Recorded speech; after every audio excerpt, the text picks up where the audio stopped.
Man, I love malls. I do. Once I was in this mall up in Atlanta, and these guys were dancing for like money and stuff, and my friend Dave and I was all like, Jimmy Gibbs Jr. is the man. I mean, I don't know anybody like that, man. But he had no wood, so he got some mud and was making what we were all thinking was gonna be a peach grove. When the people out west made bricks and shit, well, he had third-degree burns over 90% of his body. His doctor called up like other doctors to look at him because they're too busy tear gassing him to ask what he was doing up there. He screamed for an entire year every single time he opened his eyes. Oh man, at first it was funny, then it just got sad, but then it got funny, then it just got sad, but then it got funny, then it just got sad, but then it got funny, then it just got sad, but then it got funny again. Oh man. Do you know what suck the heads means? Cause I came down here with Keith once, filled up water balloons with our own shit, then I made fireworks. Now, I didn't know shit about chemistry, but Keith figured gasoline burns, doesn't it? Third-degree burns on 95% of his body. Man, people in the next city over were calling to complain about the bumper car ride with ride mowers in his backyard.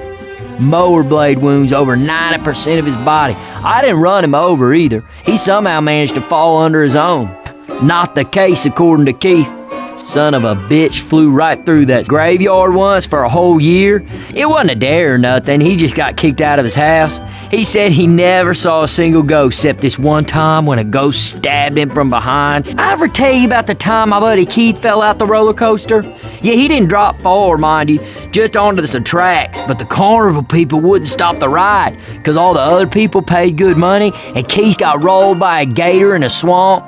Man, he didn't agonize it or nothing. We were just trying to grab two so we could piss him off and get him into a fight. Well, anyway, the third time Keith went under, I realized something was wrong, so I set the world record on staying on a Ferris wheel. He'd been up there like 2 days or something, and he wanted some beer, but they weren't giving him any, so he got this rope. Now, don't ask me where he got the rope from, and he drowned in the tunnel of love. You wouldn't think it could happen because the water's so shallow, but that's how it gets you, man. Overconfidence. Keith fell down an open manhole. He was unconscious down there for like a week.